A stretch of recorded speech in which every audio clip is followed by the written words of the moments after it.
저도 오늘 화제가 낙하산 인사하고 건강진흥법이니까 한 말씀 드리겠습니다. 정치가 존재하는 것은 정치를 하는 사람의 국민을 위한 여러 가지 구상들을 펼치기 위해서 정치를 하는 것이고, 그 정치인이 모인 것이 정당이고, 그 정당은 그 정치인들이 그런 꿈을 펼치기 위해서 정권을 잡는 것입니다. 그래서 정권을 잡게 되면 장관, 또 국가의 부처를 함께 국정철학을 공유하는 사람들, 또 함께 그런 꿈을 꾸는 그 공유하는 사람들이 이제 정치를 하게 되죠. 그래서 저는 그렇게 당당하게 말씀하셔야 됩니다. 박근혜 정부 정권을 잡았고, 또 그 함께 했던 사람들은 국정철학을 같이 하는 분들이고, 그것을 가장 성과 있게, 가장 효과적으로 하기 위해서는 그 국정철학을 공유하는 사람들이 임명돼야 된다. 저는 그렇게 생각합니다. 많은 전문가들이 있습니다만은, 바로 함께 국정철학을 공유하는 사람들이 각 기관장에 투입이 돼서 우리 박근혜 정부가 추구하는 그런 국정철학을 공유한다 이렇게 생각합니다. 역대 어느 정부도 참여정부나 국민정부나 모든 정부가 그렇게 해왔습니다. 그런 차원에서 여기 지금 두세 분 계십니다만은 당당하게 업무를 수행하시고요. 그러면 대통령이 생각하는 국정철학에 맞게끔 그 기관에 가셔서 열심히 노력해 주시기를 진심으로 제가 바라겠습니다. 그렇게 하실 수 있으시죠? 네. 그리고 관광진흥법 말이죠. 한국 관광이 지금 1200만 명이 됐지 않습니까? 이제 또다시 터닝포인트가 돼야 됩니다. 근데 벌써 몇 년째 가장 우리 관광이 취약한 부분이 이제 숙박업소예요. 제가 여러 번 얘기했습니다만은 그런 차원에서 이 호텔을 한쪽으로 보지 말자는 겁니다. 교육 쪽에서 보면 관광이 굉장히 이렇게 소홀해질 수 있고 흠하게 볼 수가 있고, 관광 측에서 보면 교육이 좀 소홀하게 보일 수 있습니다. 저는 오늘 이 두 가지를 다 윤인할 수 있는 전략에 대해서 말씀을 드릴게요. 81년도에 숙박업소 금지법이 생길 때가 뭐냐면, 그 당시에 남녀 혼숙 청소년들, 또 도박, 또 그 안에서 윤락행위, 이런 것들이 사실은 이제 성행하다 보니까 이런 부분에 대해서 금지가 생겼는데, 지금 이 바뀌었습니다. 현실적으로. 거의 바뀌었어요. 물론 일본 내부 호텔이 있어서 굉장히 유의합니다만은 바뀌었고, 특히 특급 호텔은 말이죠. 제가 조사를 해보니까 한번 띄워보세요. 특급 호텔. 거의 비즈니스 센터, 워터파크, 스파, 그 다음에 라운지, 비즈니스 센터, 웨딩홀, 거의 굉장히 여가 있고 수준 높은 거로 바뀌었습니다. 그리고 도시의 랜드마크로 다 바뀌었어요. 세계 어딜 가더라도 우리 가면 그 호텔 자체가 랜드마크가 됩니다. 그래서 이제 인식의 변화가 와야 된다고 생각하고 있고요. 장관님. 네. 제가 어제 교육부 장관한테 이런 말씀을 드렸어요. 교육부에서 여기에서 동의하는 듯한 여러 가지 정책을 썼다고 해서 제가 말씀드린 게 뭐냐면, 아니, 윤인하자 말입니다.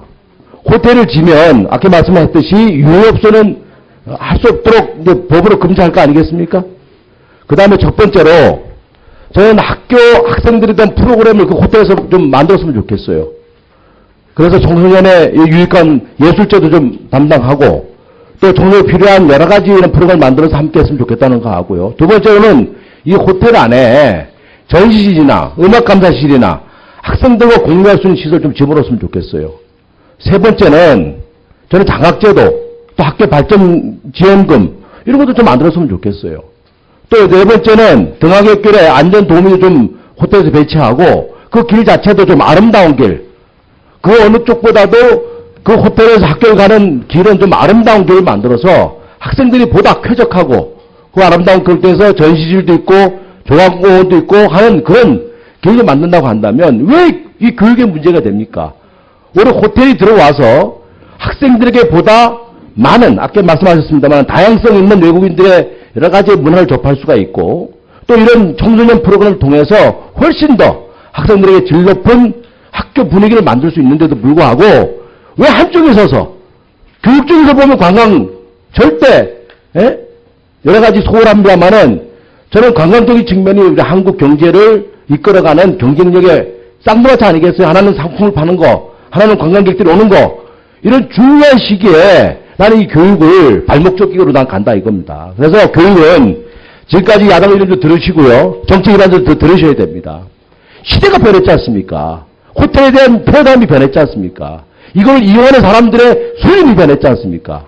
그리고 학생들의 여러 가지 유해소실이 금지되어 있고, 그리고 제조장치가 있는데도 불구하고, 이렇게 엄청난 국가의 경쟁력, 성장 동력을 이룰 수 있는데도 불구하고 계속 반대하는 이유가 뭡니까? 저는 제가 관광에 너무 치우쳐서 교육을 소리할까봐 여러 가지를 검토를 해봤습니다. 그리고 호텔 10군데 호텔을 제가 가봤습니다. 1급 호텔, 2급 호텔 가봤는데 지금 옛날처럼 그렇게 마사지하거나 몸살롱 있거나 있는 호텔 그렇게 많지 않습니다. 그리고 혹시 있으면 금지해 주시면 되는 거예요. 그래서 저는 제가 오늘 드린 말씀을 저는 야당 의원들한테 저는 설득해야 된다고 생각합니다. 그렇잖아요. 교육 저도 중요하게 생각해요. 저도 지금 학생이 지금 9살, 11살짜리가 있는데 굉장히 중요하게 생각하는데 이런 호텔을 통해서 오히려 훨씬 더 큰 퀄리티 있는 학생의 질을 높일 수 있는데도 불구하고 왜 발목을 잡는 거예요? 그래서 저는 장관님 어떻게 생각하십니까? 제 말씀. 네, 옳으신 말씀입니다. 여러 가지 제안해 주신 것도 굉장히 유용한 제안이라고 생각을 하고요. 학교와 호텔이 상호 윈윈할 수 있는 방법을 찾는 것이 필요하다고 생각을 하고요.